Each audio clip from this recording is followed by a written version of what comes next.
Hi everyone and welcome to Tribe Talk. You're here with Rachel Evans and Laura Neal. And today we're going to be talking about something that every parent, carer, professional have experienced, a behaviour that just seems to come from nowhere. Yeah. So we're going to be talking about triggers to behaviours today.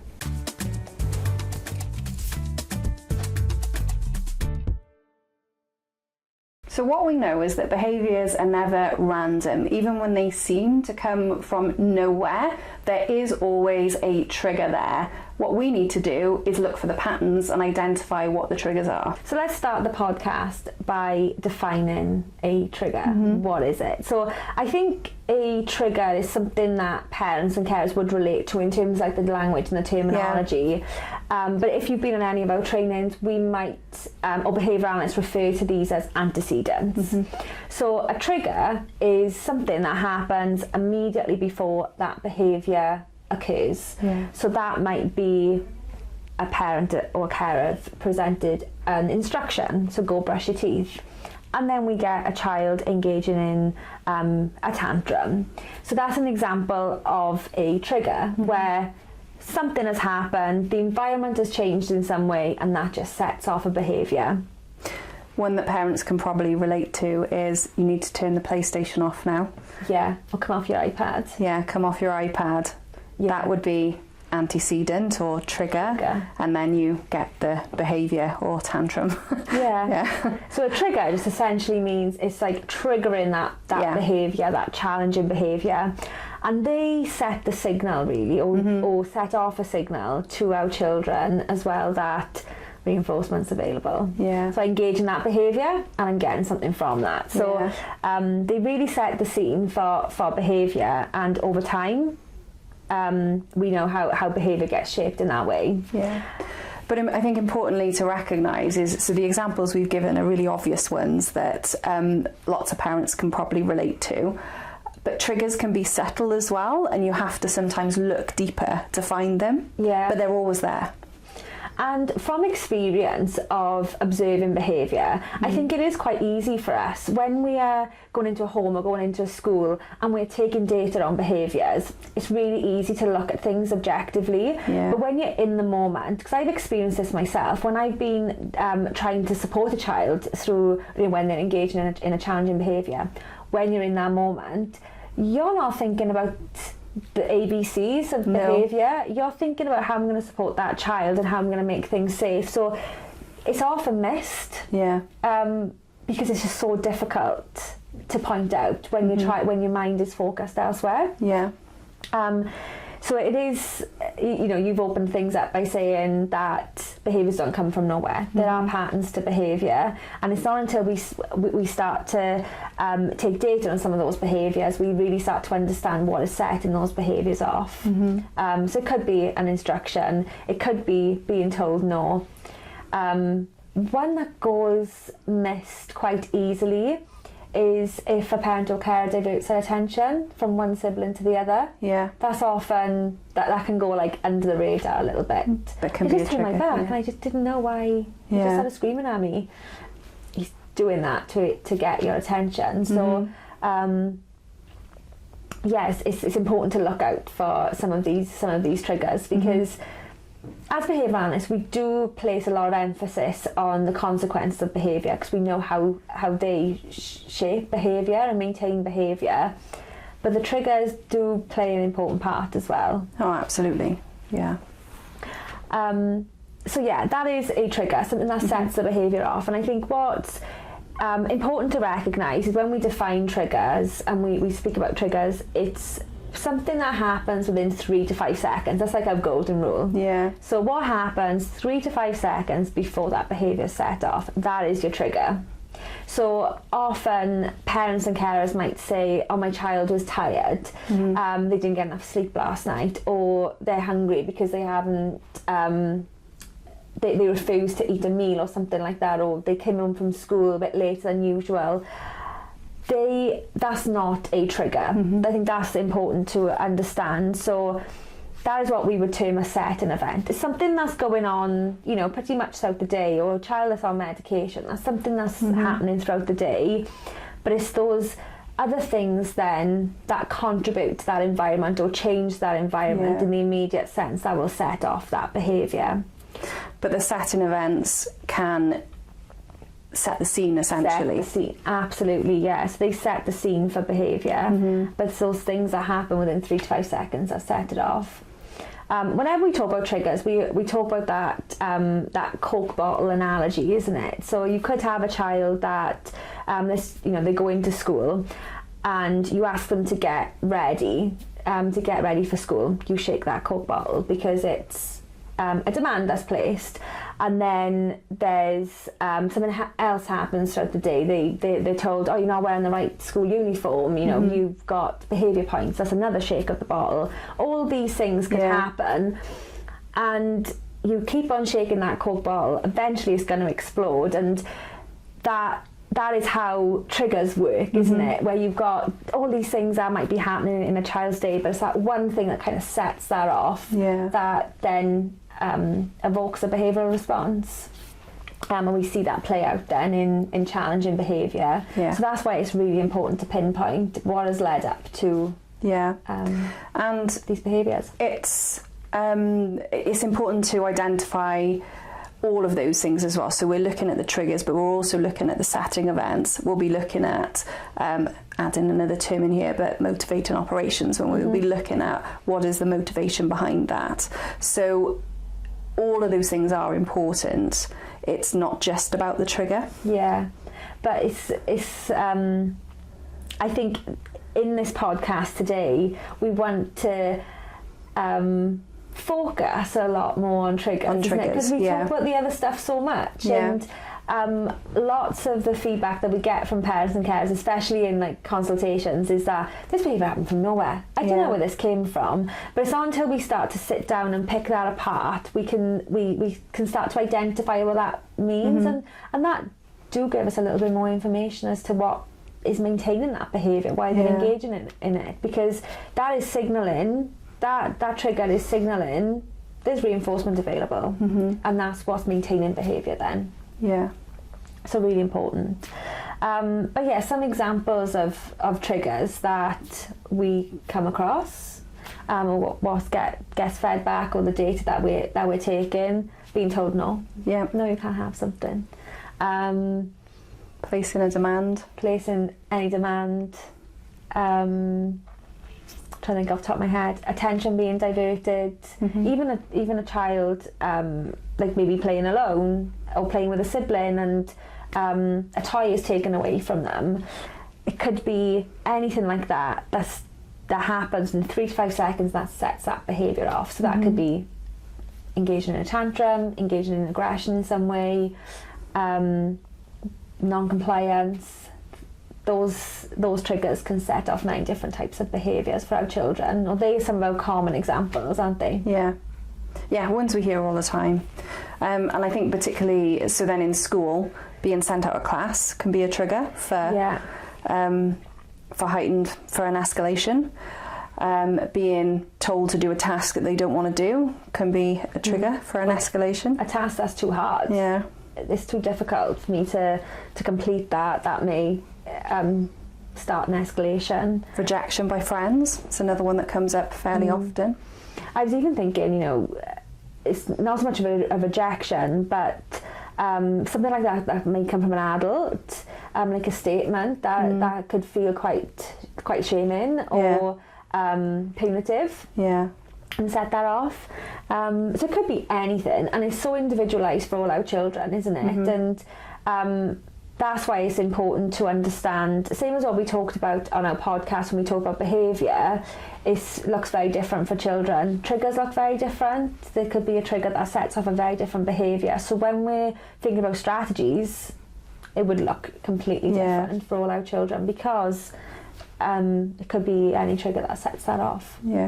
So we can't talk about triggers without understanding the ABCs of behaviour. So the A stands for antecedent, now triggers. So we've gone through what some of those examples might be. And then we've got the B, which stands for behaviour. And that's when we define what behaviour looks like in observable terms. So tantrums, hit, kick, shouting, so we start to define that. But then the C then stands for consequences. So, and this then tells or gives us more information as to why that child's engaging in that behaviour.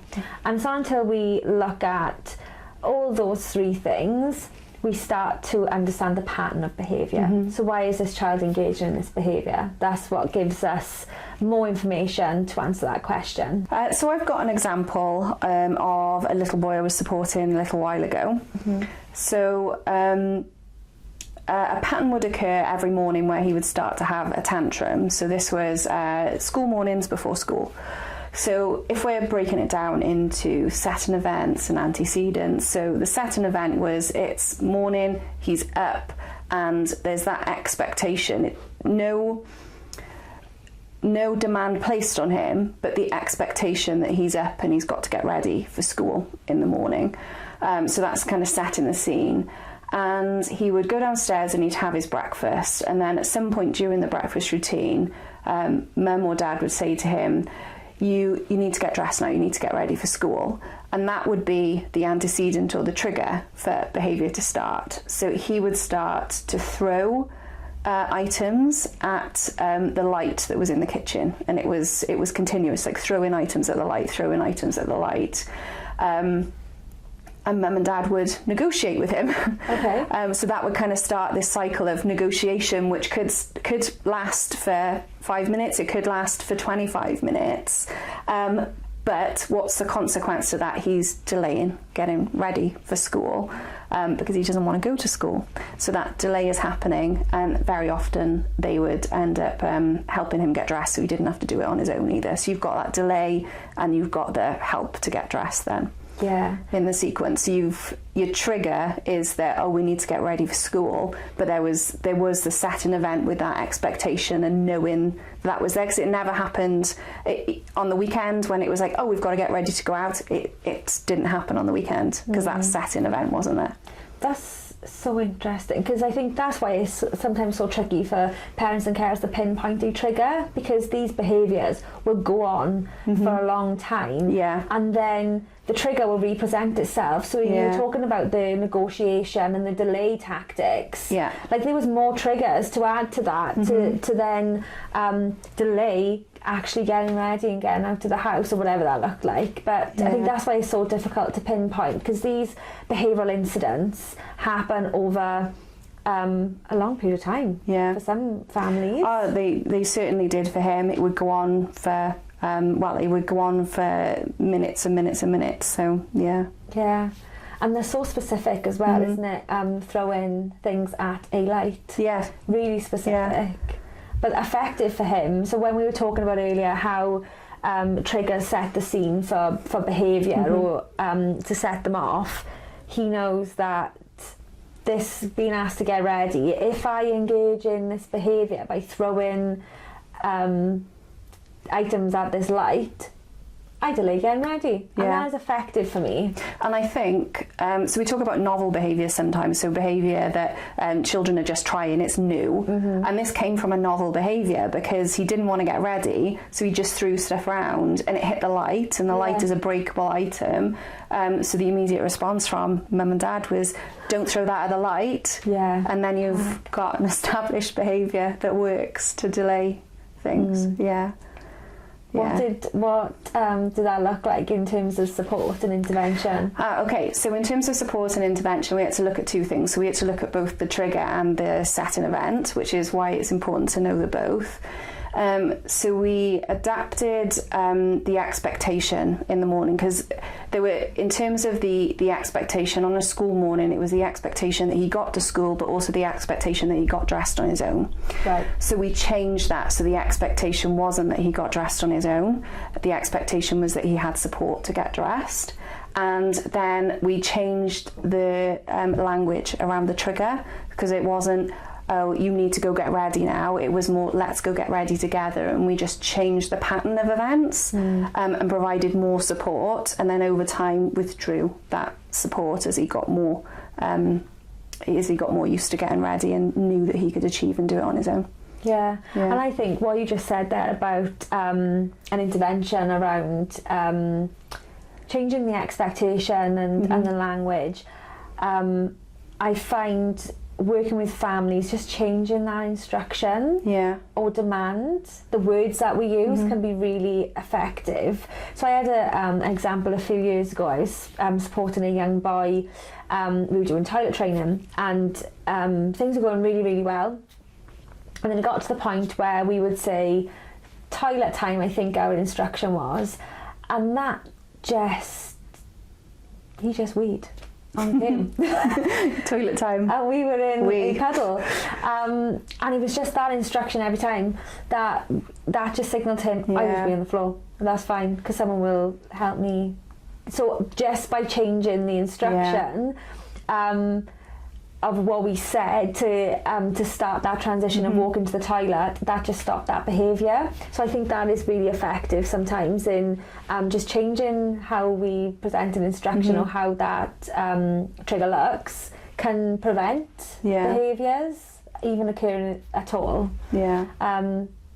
But yeah, I find that really useful.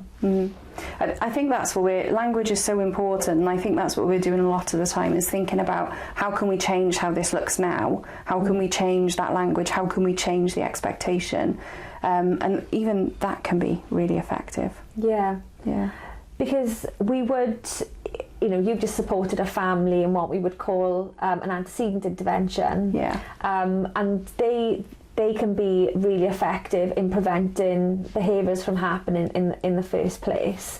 But then we have those reinforcement-based interventions as well, which are really important as well, because they kind of change the trajectory of behaviour. So with our antecedent ones, they're great in the short term, aren't they? Because we can start to adapt our environment in some way. But like you said, later down the line, you had to, in your example, introduce that expectation to what it would be like in everyday life. Getting ready by yourself. That is something that we're working towards. So with those antecedent interventions, they are really effective in the short term. I think is a better way to but it was more skill building, so we were building up his skills to be able to get dressed on his own, and using some exposure techniques, really. So using some exposure that actually this is going to be okay, you can do this, you can get dressed, you can get to school on your own. And when he was more used to that, we were able to reduce the need for that support then. So using a combination of techniques. Absolutely. And I think that when you've identified some triggers that are setting behaviours off, it's absolutely okay to maybe put some antecedent interventions around that. So whether it's around presenting instructions or whether it's your attention diverted, if we provide some strategies around that, you will prevent behaviours from even escalating in the future, which allows you some time then to skill build. So then when you start to reintroduce or remove those strategies, your child will have the skills that we've taught them to be able to manage things by themselves. So absolutely effective. So Rachel, we've got a question from the team. What can you do if you don't know what the trigger is? So I think the first thing that I would recommend is take your ABC data. That's what will help you find the answer to that question. So behaviour isn't random. It's a reason why it happens, and by using techniques such or data collection methods such as collecting ABCs, so looking at the antecedent behaviour and the consequence, that will help you find the pattern, and that will help you understand what that trigger looked like. It's interesting that you say that, because behaviour is not random, particularly when it keeps happening. So one thing that we know is if behaviour keeps happening, then there's something there that's maintaining it. So if you take your ABCs, you will find a pattern. You will, and it might be if you have someone to collect that data for you.